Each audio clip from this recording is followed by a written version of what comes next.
Let's get into it, y'all. Home buyers need to earn more. And by the way, for this episode and the next episode, we going to Own Faithful. We going back to CNBC. All right, so let me go and get the screen share real quick. Boom. All right, and yes, yeah, when it's taken out of context, coming when is the solo version of Podcast Files, don't worry about that. All right, I'm almost done with my wife's VA claim. Realize we need to do a supplemental claim. That's neither here nor there. Maybe I'll talk about that later. Here we go, though. I'm trying to make this a better editing process for myself. Home buyers need to earn 80% more than in 2020. 80% is pretty much 100%. So in less than short than 4 or 5 years, however you want to look at it, home buyers essentially need to earn double than to afford a house in this market. It's not just due to high mortgage rates. I'm interested to see what afford means in this case. All right. This is by Anna Teresa Sola. This is published March 12, 2024, and last updated that same day. All right, factors beyond high mortgage rates are affecting housing affordability for many Americans, according to experts. I always got to make sure I can hear myself because that one time I recorded where it's muted. All right, the connection between housing costs and wages has been gradually separating, not gradually separating over the years. I guess over the years gradually, but I mean there's a wide gap right now, according to C. Cabero Jackson, an economist and member of the White House Council of Economic Advisors. Simply, the number of housing units built throughout the years has been declining by definition because we're running out. We run out of space where people want to live. Where people want to live is we're running out of space. They're going more vertical now than horizontal. And the low supply is rooted in restrictive land use and zoning regulations, according to experts. Yes, to build a house, there's so many loops you got to jump through. Factors beyond high mortgage rates are affecting housing affordability for many Americans, according to experts. Almost 4 years ago, household earning $59,000, almost $60K annually, could afford a new mortgage without spending more than 30% of their monthly income and with a 10% down payment. Who was putting 10% down? And 30% of your monthly income was at net, so $60,000. That's five. Let's call it $5,000. Without spending more than $15,000. Without spending more than $1,500. Okay, Zillow Group. That is no longer the case. I don't think this was the case. This is just what the numbers were, but people weren't making $59,000, $60,000 and putting 10% down so that they only have a $1,500 payment on a 30-year fix, which is what I'm assuming they're talking about here. While the typical household in 2024 makes about $81,000 a year, up from $66,000 in 2020. Okay, it's $81,000 now, I guess, for 2024. Wages have not kept up with housing costs. When have they?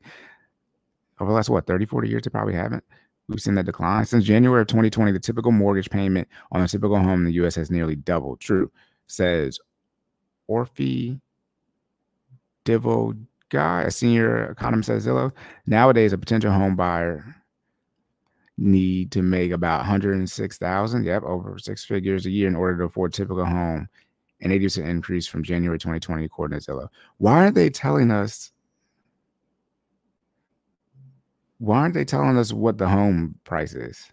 Anyways, the connection between housing costs and wages has been gradually separating. We talked about that.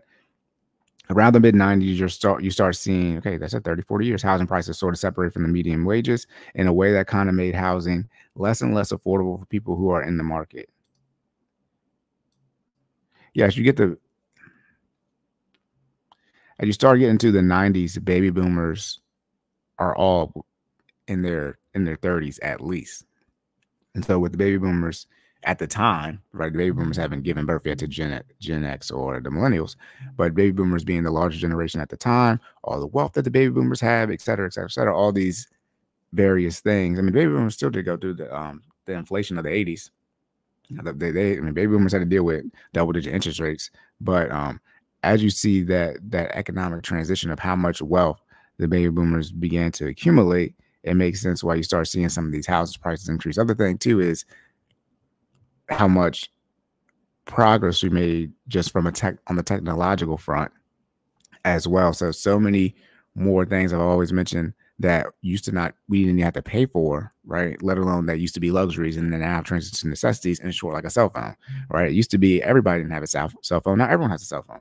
It used to be you had maybe one computer, right? Your family room or somebody's room. Now everyone has a computer, and everyone might have an iPad, computer, and when I say computer, a desktop and a laptop, right? Now there's all these various pieces of technology or things, in short, that we spend money on a monthly/yearly basis that if you didn't scale your income to keep up with that, you're not going to be able to keep up with the quote unquote averages. And we're talking about here the average cost or average amount of money people need to buy a home.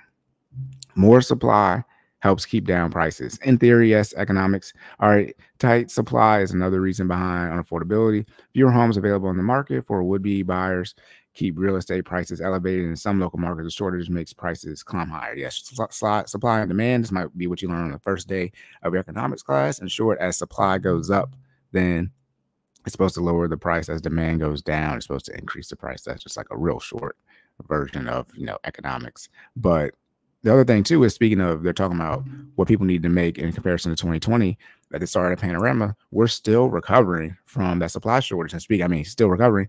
The Key Bridge did go out here in Maryland, right in Baltimore. So that's, I think it was maybe top 20, top 25. I forgot what it was, but Baltimore is a major port city. So the supply chain issues that we're dealing with during 2020, during the pandemic, we are still recovering from that. And it was well known what the supply chain issues did to the housing market. So who knows how long it'll be till you get to a point where they're back to making houses at the rate they were making due to the supply chain issue being corrected. And then on top of that, what prices will go down to because of that. Talking about TikTok, ongoing TikTok stalemate. Oh my goodness, what's going to happen with TikTok? The number of new housing units built throughout the years has been declining, and the new low supply is rooted in restrictive land use and zoning regulations, according to experts. Look, so when it comes to restricted land use, you got to get out and go to your local elections. It's that simple. The federal government has, I would say, little to no power on what comes down to how you can actually build, in your local area. And this, when I say local elections, not even at the state level, this comes all the way down to the county. All right, you got the federal government, then you got your state government. Then if you live in a major city or if you live in a county, you got whoever's in charge of that. That's what that comes all the way down to. So a lot of times it's your county executive or whatever it's called, the person in charge of your county. Those type of people are the ones who are in charge. And on top of that, when you're actually trying to get something done, you got to deal with a bureaucracy.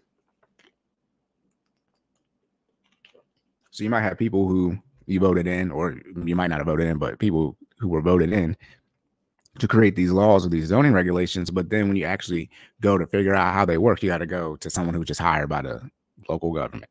All right. So, that's why people need to be better at their job, because people have to deal with you. All right. So some of y'all just suck at your job. I'm like, get better at your job.